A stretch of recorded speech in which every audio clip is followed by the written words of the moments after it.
हाँ,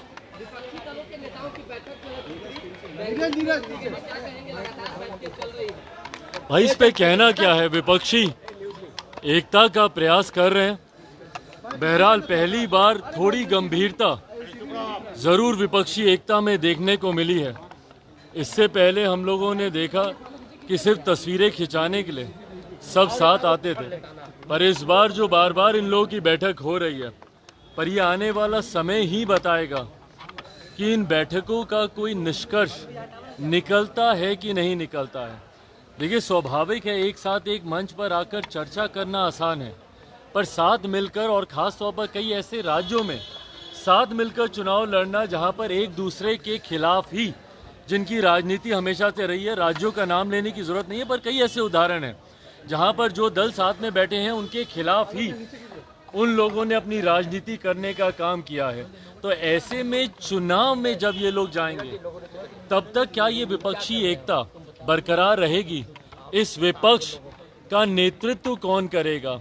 क्या उस पे सबकी सहमति बनेगी? पिछले दिनों भी जब ये लोग बिहार भी आए थे तो उस वक्त भी कुछ मतभेद कुछ दलों के बीच देखने को मिले थे, बट बहरहाल ये आने वाला समय ही बताएगा कि ये विपक्षी एकता इस तरीके से बरकरार रह पाती है या चुनाव आते आते तक धराशायी होती है। आम आदमी पार्टी ने समर्थन किया है, वही विपक्षी सेना जो है इसके बीजेपी प्रधानमंत्री मोदी ने इसको इम्प्लीमेंट करने की बात कही है, आरजेडी और जेडीयू इसका विरोध कर रही है। आपकी पार्टी का क्या स्टैंड है इस पे?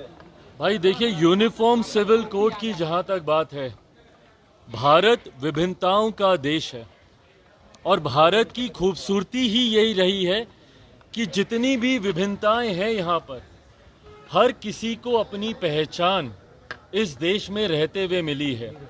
ऐसे में जब यूनिफॉर्म सिविल कोड की बात आती है, जब तक इसका ड्राफ्ट सामने नहीं आता, ये लॉ कमीशन की पहली जिम्मेदारी बनती है कि भाई इसका ड्राफ्ट तो दें। जहाँ पर अलग अलग धर्म हैं, अलग अलग समुदाय हैं, अलग अलग नियम कायदे कानून परंपराएं हैं। आप एक ही धर्म में देखिएगा तो कई अलग अलग क्षेत्रों में जाके परंपराएं बदलती हैं और वो उन परंपराओं को मानते हैं। अगर आप हिंदू मैरिज एक्ट को ही ले लें तो आप ऊपर नॉर्थ में अलग हैं, डाउन साउथ जाते जाते तक नॉर्थ में उसके नियम कायदे कानून अलग हैं, रिश्तेदार जनरेशन्स में आप नहीं कर सकते। डाउन साउथ जाते जाते अपने अंकल के साथ आप शादी ब्याह कर सकते। तो कई ऐसे नियम कायदे कानून हैं। आप ईस्ट में जाएंगे, ईस्ट की परंपराएं और हैं, साउथ की और हैं, नॉर्थ की और हैं। तो ऐसे में जब यूनिफॉर्म सिविल कोड की बात आती है तो वो क्या ड्राफ्ट है, जब तक लॉ कमीशन उस ड्राफ्ट को आपके सामने नहीं रखता, मुझे नहीं लगता कि इस पर किसी का भी कोई भी टिप्पणी करना उचित है। एक बार वो ड्राफ्ट आएगा, उस ड्राफ्ट को मैं, मेरी पार्टी पूरी गंभीरता से हम लोग उसका अध्ययन करेंगे और उसके बाद ही उस पर अपनी टिप्पणी देना उचित है।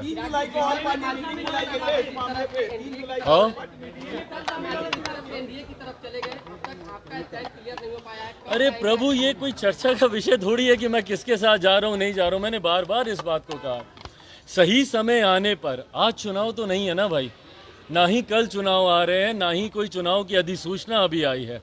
अभी समय है और मैं निरंतरता में एक ही बात को मैं कहता रहा हूँ कि जब चुनाव सामने आएंगे, गठबंधन किसके साथ होगा, यकीनन लोक जनशक्ति पार्टी रामविलास अगला चुनाव गठबंधन के तहत लड़ेगी, पर वो किसके साथ गठबंधन होगा वो सही समय आने पर ही फैसला लिया जाएगा। अमित शाह ने नीतीश कुमार को लेकर कहा कि अमित शाह ने कहा कि नीतीश कुमार पलटू है, उन पर भरोसा नहीं किया जा सकता है, हर बार पाला बदलते हैं, ऐसे के साथ कैसे सरकार हम चला सकते हैं? भाई ये बात भारतीय जनता पार्टी से बेहतर तो कोई नहीं जान सकता कि कितनी बार नीतीश कुमार जी ने उन्हें धोखा देने का काम किया है।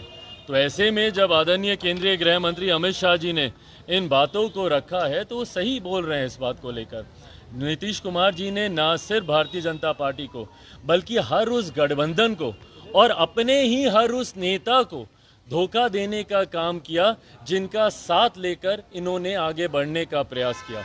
भाई दूसरे दल तो दूर की बात है, जिन्होंने अपने नेताओं को नहीं छोड़ा हो। कोई भूल सकता है इन्होंने जौहर साहब के साथ क्या किया, या दिग्विजय बाबू के साथ क्या किया, या शरद यादव जी के साथ क्या किया, या इनकी अपनी पार्टी के नेता आरसीपी जी जो आज इनसे अलग हुए हैं, उनको किस तरीके से इन्होंने प्रताड़ित करने का काम किया। समय समय पर अपने स्वार्थ के लिए, गठबंधन को बदलने के लिए जिस नेता ने घटक दलों को धोखा देने का काम किया, तो ऐसे में उनको आईना ही दिखा रहे हैं मौजूदा गृह मंत्री जी। एक सवाल है चिराग जी, कहा जा रहा है एनडीए की तरफ से ये चीजें चर्चा चल रही है कि चिराग पासवान चाह रहे हैं कि हाजीपुर सहित 6 लोकसभा सीट मिले, उसके बाद ही कुछ डिसीजन लेंगे, ऐसा कुछ है क्या? भाई हाजीपुर सीट पर तो कोई चर्चा की गुंजाइश ही नहीं है ना। हाजीपुर मैं पहले भी कह चुका हूँ, मेरे नेता के अधूरे कार्यों को, और ये किसी भी पुत्र का धर्म होता है कि वो अपने पिता के अधूरे कार्यों को पूरा करे। ऐसे में जब आज मेरे पिता इस दुनिया में नहीं है तो हाजीपुर की एक बड़ी जिम्मेदारी है जो कि पुत्र होने के नाते मुझे निभानी है। जमुई का क्या होगा? जमुई का फिर क्या होगा सर? अरे गर्दन फंस गया भाई। आराम से।